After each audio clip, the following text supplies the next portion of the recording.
Halo semuanya, saya Dikia Cadiarti dari kelas 10 IPS. Pada kali ini, saya ingin menjelaskan hubungan antara agama Buddha dengan ilmu pengetahuan teknologi. Ilmu pengetahuan dan teknologi atau yang sering disingkat dengan IPTEK. Ilmu pengetahuan sendiri adalah seluruh usaha sadar secara sistematis yang menyelidiki, menjelaskan, menemukan, meningkatkan, serta membangun pemahaman manusia akan semesta dari berbagai segi. Menggunakan kata ilmu sendiri menunjukkan bahwa ilmu pengetahuan adalah sesuatu yang dibahas dengan cara-cara ilmiah, bukan hanya tahu belaka. Berikut adalah beberapa syarat dari ilmu. Yang pertama ada objektif, yang kedua ada metodis, ketiga sistematis, dan yang keempat adalah universal. Dalam masa modern saat ini, ilmu pengetahuan dibagi menjadi 3 kelompok besar, antara lain adalah ilmu pengetahuan alam, ilmu pengetahuan sosial, serta ilmu formal. Ajaran Buddha, ilmu pengetahuan, dan teknologi. Jika teknologi adalah terapan dari ilmu pengetahuan yang berguna untuk kehidupan manusia yang lebih baik, demikian juga agama Buddha mengajarkan langkah-langkah yang berguna untuk membuat sosok manusia menjadi lebih baik dan bahagia dalam mengarungi hidupnya. Sementara itu, syarat-syarat ilmu pengetahuan adalah bersifat objektif, metodis, sistematis, dan universal. Maka, agama Buddha memenuhi syarat ilmu pengetahuan. Karena agama Buddha bukanlah agama yang didasarkan pada percayaan akan dikoktrin semesta.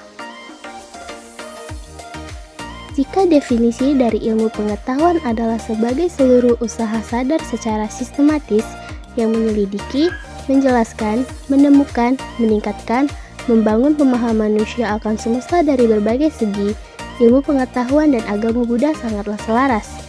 Karena ajaran Buddha merupakan penemuan akan penyadaran tertinggi yang dapat dicapai manusia sehingga mampu mengungkapkan dan memahami hakikat manusia, semesta, dan esensi kehidupan. Objektif. Ajaran Buddha melihat semesta dan kehidupan sebagaimana adanya. Oleh sebab itu, ajaran Buddha bersifat objektif. Metodis. Kata metodis berarti jalan atau cara. Buddha mengajarkan kita cara atau jalan menuju akhir duka. Dengan demikian, dikatakan ajaran Buddha bersifat metodis. Sistematis. Buddha adalah guru yang mengajar dengan cara yang sangat teratur, logis menyeluruh, terpadu, dan Buddha mampu menjelaskan rangkaian sebab akibat duka dan akhir duka. Seperti yang tertulis dalam sifat dari Dhamma adalah Buddha telah mengajarkan Dhamma dengan sempurna, dengan penjelasan yang sangat terperinci. Oleh sebab itu, ajaran Buddha merupakan ajaran yang sistematis. Universal.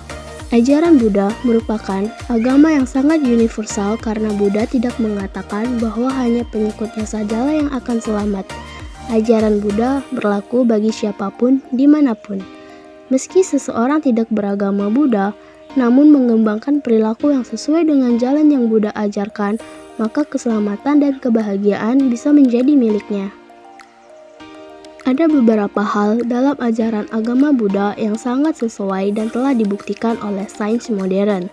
Antara lain adalah salah satu sifat ajaran Buddha yang sangat selaras dengan ilmu pengetahuan adalah mengundang untuk dibuktikan. Buddha mengajarkan kita untuk tidak percaya begitu saja dengan apa yang ia ajarkan, melainkan harus dipelajari dan dibuktikan lebih dahulu. Demikian dalam ilmu pengetahuan. Untuk mengusung gagasan baru, seseorang harus meneliti dan membuktikan gagasan terlebih dahulu. Penciptaan dunia. Agama Buddha tidak menjelaskan bahwa bumi tidak diciptakan dalam waktu beberapa hari, tetapi bumi ini terus-menerus mengalami perubahan sedikit demi sedikit dalam kurun waktu yang amat sangat lama, sehingga terbentuklah semesta, hewan, dan manusia seperti ini. Kelahiran ulang. Banyak agama percaya bahwa semua makhluk lahir hanya sekali. Ada ilmuwan dari Amerika bernama Dr. Ian Stevenson yang meneliti tentang kelahiran ulang. Dr. Stevenson telah meneliti lebih dari 3.000 kasus kelahiran ulang. Hasil penelitiannya membuktikan bahwa kelahiran ulang seperti yang dinyatakan Buddha adalah benar secara ilmu pengetahuan. Yang terakhir adalah meditasi. Meditasi yang diajarkan Buddha sekarang sudah digunakan oleh para dokter untuk menyembuhkan berbagai penyakit. Hal ini menunjukkan bahwa meditasi yang diajarkan Buddha benar-benar menakjubkan. Cara memandang teknologi. Bagaimana kita sebagai umat Buddha menyikapi pengetahuan dan teknologi? Sebagai agama yang selaras dengan prinsip-prinsip ilmu pengetahuan, agama Buddha tidak menentang atau melarang umatnya untuk mengikuti perkembangan iptek. Lalu, ilmu pengetahuan dan teknologi dikembangkan untuk memberikan manfaat terhadap kehidupan manusia. Bagaimana cara kita menyikapi agar tidak membuat kita menderita? Bebas dari ketamakan, kebencian, dan kekelirutahuan. Sumber dari penderitaan menurut agama Buddha adalah ketamakan, kebencian, dan kekelirutahuan. Oleh sebab itu, kita harus menyikapi teknologi dengan prinsip bebas dari ketamakan, bebas dari kebencian, dan bebas dari kekelirutahuan. Iptek dan penyebaran agama Buddha. Selain membantu kita dalam melakukan kehidupan sehari-hari, perkembangan ilmu pengetahuan juga membantu penyebaran dan pembelajaran agama Buddha dengan lebih baik. Melalui perkembangan teknologi, kita bisa mendapat informasi mengenai berbagai hal dengan lebih mudah dan lebih cepat, tak terkecuali informasi mengenai ajaran Buddha. Kita kini juga bisa mempelajari ajaran Buddha yang tertera di dalam kitab suci Tipitaka, mencari topik yang ingin kita pelajari dengan mudah melalui berbagai situs yang menyajikan isi Tipitaka secara lengkap maupun sebagian.